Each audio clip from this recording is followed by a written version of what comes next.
Guys, welcome back to another video, and in this video we're going to be continuing on with our iOS development with UIKit tutorial series. And in this particular tutorial we are going to be taking another look at how we can observe for trait changes in our view controller's trait collection. This also works for trait collections with views. However, the API we're going to be using today works from iOS 17 onward. In the last video, we overrode trait collection did change in our view controller, and that did work. However, we did get a warning in Xcode letting us know, hey, this method is deprecated. Use the newer APIs instead. So that's what we're going to do in this video. We're going to replace that with the new APIs, so that way you have a better idea of both ways to do, both ways to work with the traits, I guess would be a better way to put that. So let's go ahead and go into Xcode. And the first thing that we're going to need is we're going to need an array of UI traits to listen for changes on. Now, we're going to listen for changes in the horizontal and vertical size class traits. So those are separate objects on their own, but they are descendants of UI trait, right? So let's go ahead and create that array. So let traits equals. We should also make sure that this has a type annotation. An array of UI trait, like that.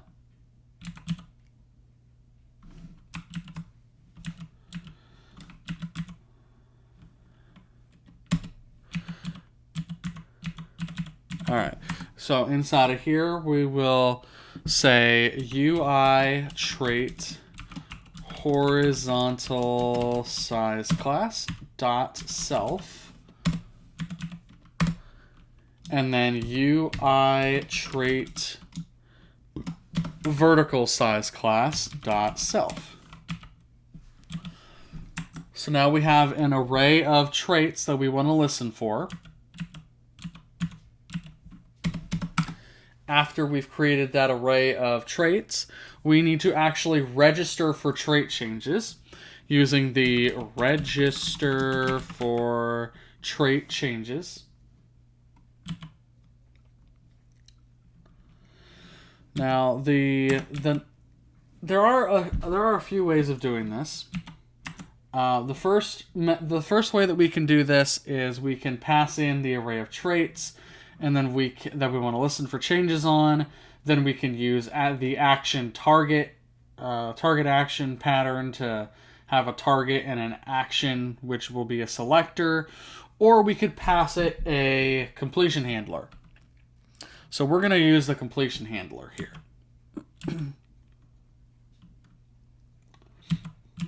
All right.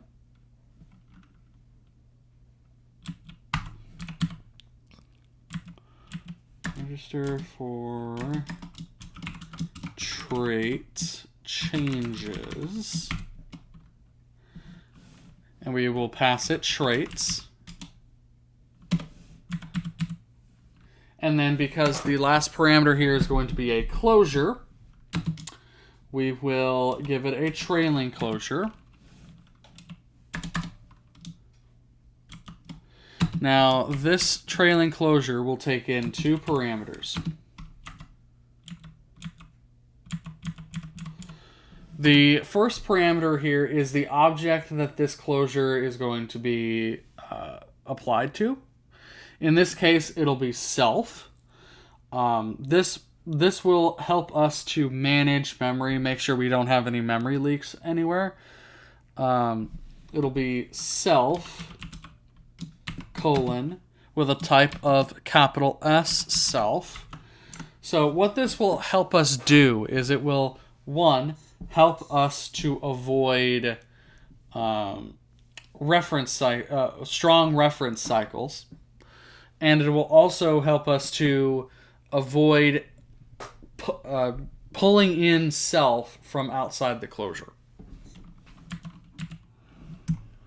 And by avoiding those strong reference cycles, we avoid a memory leak. All right. The second will be the previous trait collection for the object. So previous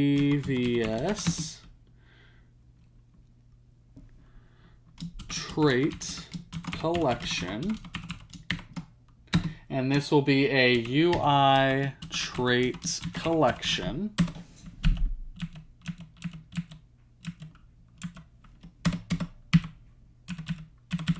All right. And then inside of the closure, we actually go ahead and perform the task that we want to perform. So I'm going to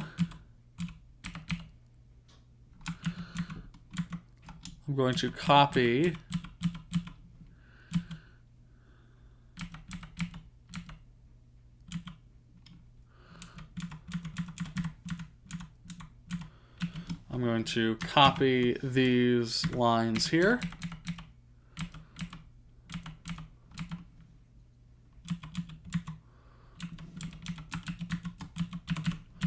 And then inside of the closure, paste that in there.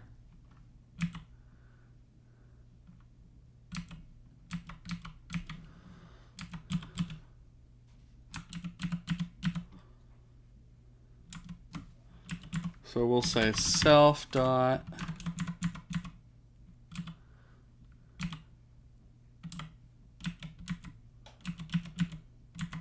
and then here again self dot, there we go.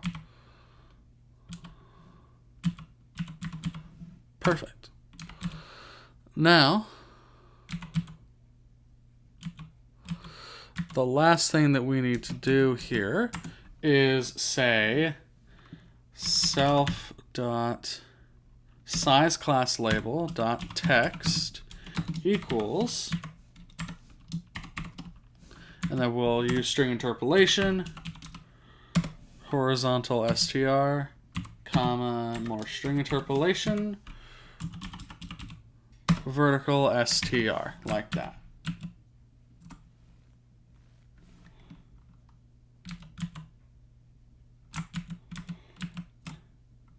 Okay.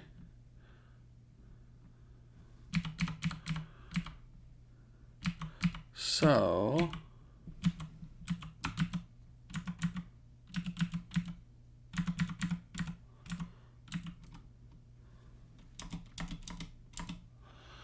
we'll just say object then.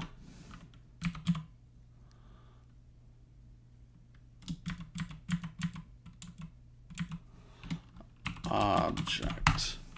There we go.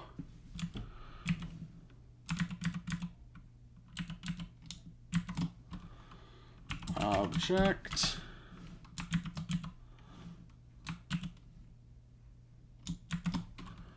Object. Okay.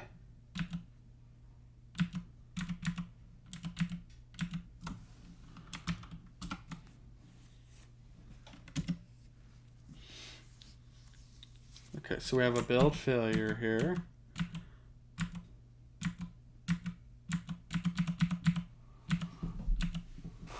Okay, so let's take a look at what we did wrong here.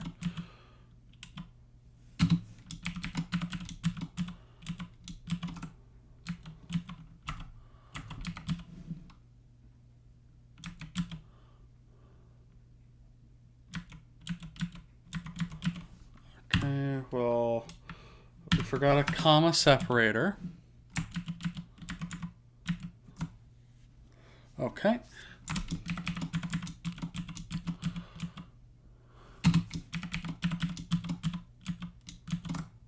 Okay.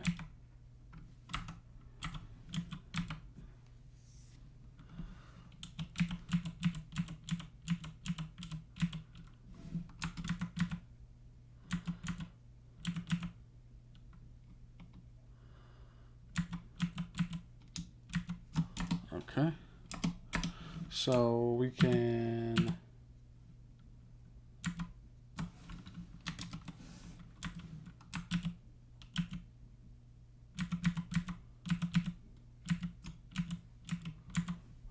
Okay, let's get rid of that space there. Okay, there we go. And we can change object back to self because that should be fine now.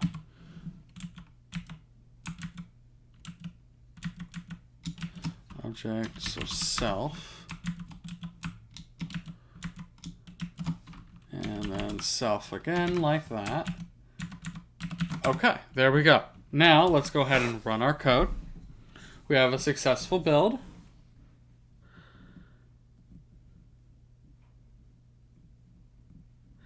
It's gotta do its thing here. All right, so here we are. We can see compact and regular is the current text. So compact, regular. Let's rotate the simulator. And now we get regular, compact. Change it back. Compact, regular. All right, so with that, let's kind of go back over what we've done here. So what we've done is we've gotten rid of the trait collection did change method that we overrode in the last video. We then created an array of UI trait that contains UI trait horizontal size class dot self and UI trait vertical size class dot self.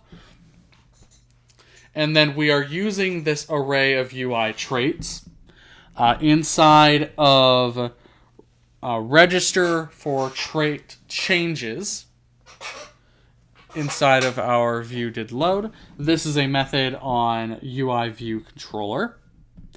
We're passing it that array of traits so it knows which traits to listen for changes on. And then we give it a completion handler, closure, that takes two parameters. First, it takes self. That way we can avoid capturing self in the closure, and we can avoid strong reference cycles, therefore avoiding a memory leak. And then it also takes in the previous trait collection for the object in the previous parameter. In this case, our view controller. And then inside of that closure, we retrieve the current value of the horizontal and vertical size classes from the trait collection of our view controller. Then we convert them to strings. And then we set the label text to our horizontal size class, comma, vertical size class.